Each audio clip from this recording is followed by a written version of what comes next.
नमस्कार दोस्तों, आप सभी का स्वागत है हमारे YouTube चैनल मानव जीवन में। तो चलिए आज की प्रस्तुति शुरू करते हैं। जय श्री कृष्ण, राधे राधे। दोस्तों, कई हजार वर्षों बाद 7 सितंबर 2023 को बहुत ही दुर्लभ और दिव्य संयोग बनने जा रहा है, क्योंकि इस दिन जन्माष्टमी के पावन पर्व के साथ साथ राजयोग, अमृत सिद्धि योग और साथ ही धनलक्ष्मी जैसे कई योग बन रहे हैं। और इस दिन भगवान श्री कृष्ण सबसे अधिक प्रसन्न होने वाले हैं। इसीलिए दोस्तों, अगर आप भी भगवान कृष्ण से इस दिन जो भी सच्चे दिल से मांगेंगे वो मनोकामना आपकी जरूर पूरी होगी। वहीं दोस्तों, कृष्ण भगवान को प्रसन्न करने के लिए इस जन्माष्टमी पर कुछ विशेष उपाय जरूर करने चाहिए, जो कि आपकी किस्मत बदल देंगे और आपको मालामाल और धनवान बना देंगे। साथ ही आपके सभी दुखों का नाश हो जाएगा। इसलिए दोस्तों, जन्माष्टमी से जुड़ी संपूर्ण जानकारी के लिए इस वीडियो को अंत तक जरूर देखें। और दोस्तों, अगर आप भी अपने जीवन में भगवान श्री कृष्ण की कृपा पाना चाहते हैं तो इस वीडियो को लाइक करें, कमेंट में जय श्री कृष्ण राधे राधे लिखना ना भूलें। दोस्तों, आज की इस बेहद ही सुंदर वीडियो में हम बात करेंगे कृष्ण जन्माष्टमी साल 2023 में कब मनाई जाएगी, किस दिन आप जन्माष्टमी का व्रत रखेंगे और कृष्ण जन्माष्टमी की पूजा का शुभ मुहूर्त क्या रहेगा और इस दिन आपको व्रत में क्या खाना चाहिए। इसके अलावा हम आपको बताएंगे कि जन्माष्टमी के व्रत का पारण किस समय किया जाएगा और जन्माष्टमी पूजा की संपूर्ण विधि क्या है और इस दिन वो कौन से उपाय हैं जिनको करने से आपकी किस्मत चमक जाएगी और आपकी हर मनोकामना पूरी हो जाएगी। तो आइए शुरू करते हैं। दोस्तों, जन्माष्टमी का पावन पर्व भगवान श्री कृष्ण जी के जन्मोत्सव के रूप में मनाया जाता है। भगवान कृष्ण जी का जन्म भादो मास की कृष्ण पक्ष की अष्टमी तिथि को रोहिणी नक्षत्र में हुआ था और उनके जन्म के दिन को आज भी काफी धूमधाम से मनाया जाता है। जन्माष्टमी के दिन भगवान कृष्ण की आधी रात यानी 12 बजे पूजा की जाती है और घंटे घड़ियाल बजाकर उनके जन्म की खुशियां बांटी जाती है। दोस्तों, जन्माष्टमी का पर्व मथुरा और वृंदावन में बहुत ही धूमधाम से मनाया जाता है। खासकर मंदिरों और घरों में लोग बाल गोपाल के जन्म उत्सव का आयोजन भी करते हैं और बाल गोपाल के लिए पालकी भी सजाते हैं। ऐसी मान्यता है कि भगवान विष्णु जी ने धर्म की स्थापना करने के लिए श्री कृष्ण जी के रूप में जन्म लिया था। इस दिन व्रत धारण कर भगवान श्री कृष्ण जी का स्मरण करना अत्यंत ही फलदायी होता है। शास्त्रों में जन्माष्टमी के व्रत को व्रत का राजा कहा गया है। दोस्तों, भविष्य पुराण में इस व्रत के संदर्भ में उल्लेख है कि जिस घर में यह व्रत किया जाता है वहां अकाल मृत्यु, गर्भपात, दुर्भाग्य तथा कलह नहीं होता है। जो एक बार भी इस व्रत को करता है वो संसार के सभी सुखों को भोगकर विष्णु लोक में निवास करता है। दोस्तों, इस दिन लोग पूरा दिन व्रत उपवास रखते हैं और आपको बता दें कि जन्माष्टमी का व्रत अष्टमी तिथि से शुरू होता है और इस व्रत का पारण नवमी तिथि में ही करना चाहिए, तभी इस व्रत का पूरा फल प्राप्त होता है। इसीलिए जो लोग इस व्रत को रखें उन्हें सप्तमी की रात में हल्का एवं सात्विक भोजन करना चाहिए, साथ ही ब्रह्मचर्य का पालन करना चाहिए। दोस्तों, जन्माष्टमी का व्रत कुछ लोग निर्जला रहकर भी रखते हैं तो वहीं कुछ लोग फलाहार करके भी इस व्रत को करते हैं। दोस्तों, जन्माष्टमी के दिन प्रातःकाल जल्दी उठकर स्नान आदि करके स्वच्छ वस्त्र धारण करें। इसके बाद पूर्व या उत्तर दिशा की ओर मुंह करके बैठ जाएं और अपने हाथ में थोड़ा सा जल, पुष्प और अक्षत ले ले और जन्माष्टमी के व्रत का संकल्प करें। इसके बाद भगवान कृष्ण जी की विधिवत पूजा करें। और दोस्तों, आपको बता दें कि भगवान श्री कृष्ण जी की पूजा निषिद्ध काल यानी आधी रात में करने की परंपरा रही है और कई घरों में रात 12 बजे भगवान कृष्ण जी का जन्म भी किया जाता है। तो जो लोग कृष्ण जी का जन्म रात में करते हैं वे नाल छेदन भी करते हैं और जो लोग नाल छेदन करना चाहते हैं तो उनके लिए बता देते हैं कि 12 बजने से कुछ घंटे पहले ही एक पत्ते वाला खीरा ले ले और उसको थोड़ा सा काटकर उसमें कृष्ण जी को बैठा दे। फिर जब 12 बजे तो भगवान को उस खीरे से बाहर निकालकर एक सिक्के की मदद से खीरे को काट दें। इसे नाल छेदन कहा जाता है। इसके बाद उन्हें सबसे पहले शुद्ध जल से स्नान कराएं, फिर उन्हें पंचामृत, दूध, दही, घी, शहद और शक्कर से स्नान कराएं। तत्पश्चात गंगाजल से भी स्नान कराएं। इसके बाद शुद्ध जल से स्नान करने के बाद उन्हें साफ कपड़े से पोंछकर उन्हें नए और सुंदर चमकीले वस्त्र धारण कराएं और उनका श्रृंगार करें। इसके बाद उन्हें झूले या सिंहासन में विराजमान करें। ध्यान रहे, इस दौरान आप भगवान कृष्ण नाम का जाप करते रहें या राधे राधे बोलते रहे या श्री कृष्ण जी के किसी भी मंत्र का जाप करते रहें। अब आप कृष्ण जी की विधिवत पूजा करें, उन्हें चंदन का तिलक लगाएं, फूल माला अर्पित करें और उन्हें भोग लगाएं। भोग में आप माखन, मिश्री, पंचामृत, नारियल से बनी मिठाई या धनिया की पंजीरी का भोग लगाए हैं। ध्यान रहे उसमें तुलसी का पत्ता जरूर डालें। इसके बाद धूप दीप जलाकर भगवान श्री कृष्ण जी की आरती जरूर करें और भगवान कृष्ण जी को इस दिन झूला जरूर झुलाएं। दोस्तों, जन्माष्टमी की रात को लोग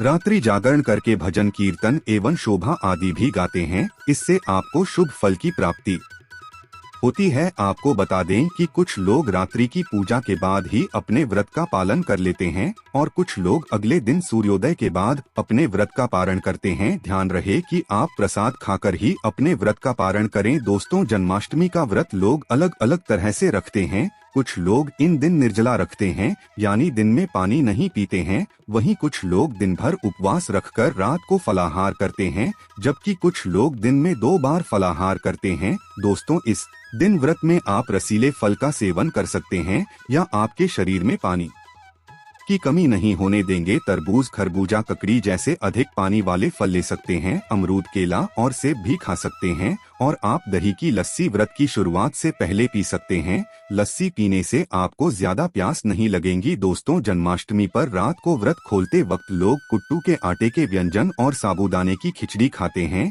ये दोनों चीजें हल्की होती है और इससे पेट भी भर जाता है, पर यह ध्यान रखें कि व्रत तोड़ते वक्त आपको बहुत ज्यादा भारी खाना नहीं खाना चाहिए, इससे गैस बन सकती है। चलिए अब जानते हैं कि साल 2023 में जन्माष्टमी का पर्व कब मनाया जाएगा। तो आपको बता दें कि जन्माष्टमी कृष्ण पक्ष की अष्टमी तिथि इस बार 6 सितंबर को पड़ रही है और यह कृष्ण भगवान की 5250वीं जन्माष्टमी होगी। ऐसे में यह 6 सितंबर को दोपहर 3:37 से शुरू होगी और 7 सितंबर को शाम 4:14 तक रहेंगी। इसलिए इस दिन सुबह 9:20 से रोहिणी नक्षत्र शुरू होगा। ऐसे में गृहस्थ सितंबर और वैष्णव संप्रदाय के लोग 7 सितंबर को इस त्योहार को मनाएंगे। दोस्तों, जन्माष्टमी के लिए इस बार शुभ मुहूर्त 46 का है, जो 12:02 से 12:48 तक रहेगा। ऐसे में इस दिन रोहिणी नक्षत्र का संयोग भी बन रहा है। ऐसे में इस दुर्लभ संयोग में जन्माष्टमी की पूजा करने से 3 जन्मों के पापों से मुक्ति मिलेगी। वहीं अगर किसी की आत्मा प्रेत योनि में भटक रही है तो उनके नाम से की गई पूजा उनकी आत्मा को मुक्ति प्रदान करेगी। इस दिन का व्रतनी संतान को भी संतान का सुख देने वाला होता है। ऐसे में इस बार जन्माष्टमी का व्रत करना ना भूले। साथ ही जो इस व्रत को शुरू करना चाहते हैं तो इस बार उनके लिए यह सबसे अच्छा मौका है भगवान श्री कृष्ण जी की कृपा पाने का। ऐसे में वह भी इस बार व्रत को शुरू कर सकते हैं। तो दोस्तों, आइए अब जानते हैं जन्माष्टमी की व्रत कथा, जिसको पढ़ने या सुनने से व्रती के सारे पाप धुल जाते हैं। दोस्तों, स्कंद पुराण के मुताबिक ययाति वंश के राजा उग्रसेन का राज्य चलता था। उग्रसेन का सबसे बड़ा पुत्र कंस था, जिसकी चचेरी बहन देवकी थी। कंस अपने ही पिता को जेल में डालकर स्वयं राज करने लगा। वहीं दूसरी ओर कश्यप का जन्म राजा शूरसेन के पुत्र के रूप में यानी वासुदेव का जन्म हुआ। आगे चलकर वासुदेव का ब्याह देवकी से संपन्न हुआ। देवकी को विदा करने के दौरान एक आकाशवाणी वाणी होती है, हे कंस, तू आज जिस बहन को इतने प्यार से विदा कर रहा है,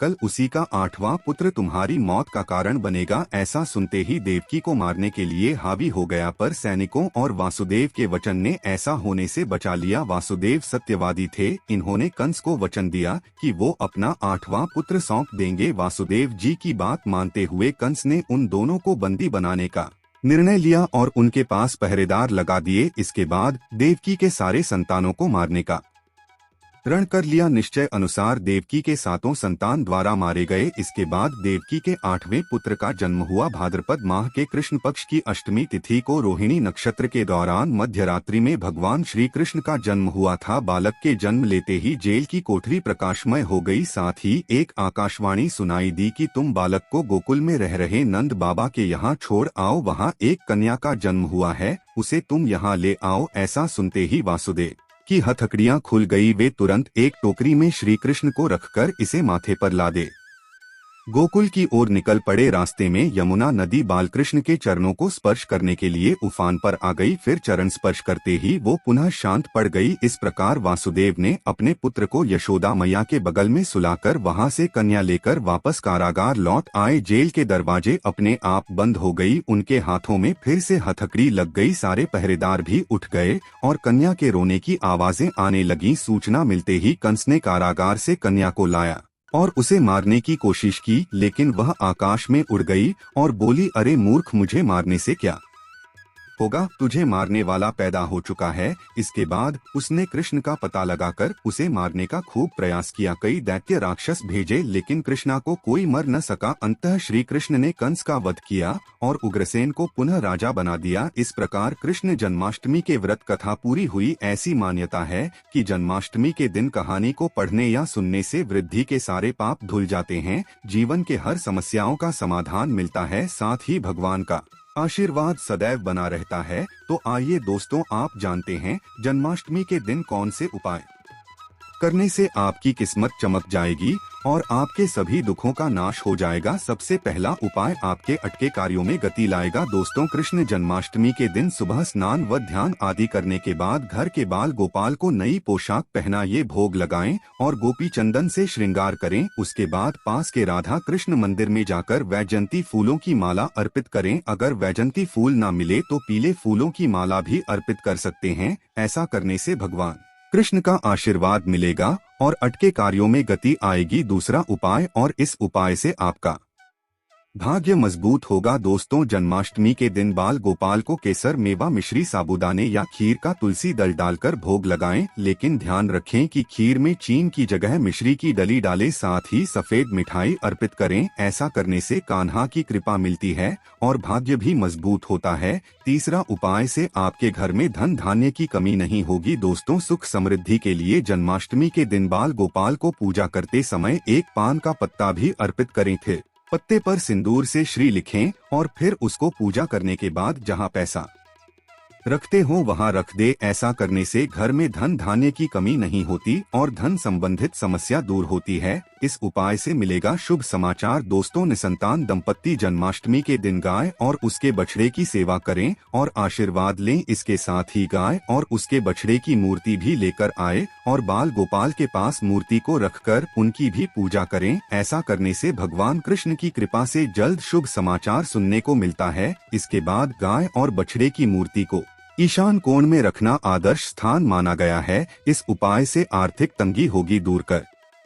ज की समस्या से परेशान हैं तो जन्माष्टमी के दिन दक्षिणावर्ती शंख से भगवान कृष्ण जी का अभिषेक करें। दक्षिणावर्ती शंख को लक्ष्मी का स्वरूप माना गया है और लक्ष्मी पूजा में इस शंख के बिना पूजा पूरी नहीं होती। ऐसा करने से आर्थिक तंगी दूर होती है और लक्ष्मी की प्राप्ति होती है। इस उपाय से व्यवसाय में होगी उन्नति। कृष्ण जन्माष्टमी के दिन सुबह शाम 11 बार तुलसी की परिक्रमा करें और घी का दीपक जलाएं। इसके बाद 108 बार ओम नमो भगवते वासुदेवाय मंत्र का जप करें। साथ ही कपूर जलाकर उस पर थोड़ी मिश्री डाल दें और कपूर और मिश्री का दान भी करें। ऐसा करने से नौकरी व व्यवसाय में उन्नति होती है। तो दोस्तों, यह थी जन्माष्टमी से जुड़ी सभी महत्वपूर्ण जानकारियां और उपाय जिनको आपको इस बार जरूर करना चाहिए। तो दोस्तों, आपको जानकारी कैसी लगी हमें कमेंट में जरूर बताइएगा। वीडियो में दी गई जानकारी अगर अच्छी लगी हो तो प्लीज हमारे चैनल मानव जीवन को सब्सक्राइब करे, लाइक करे। धन्यवाद।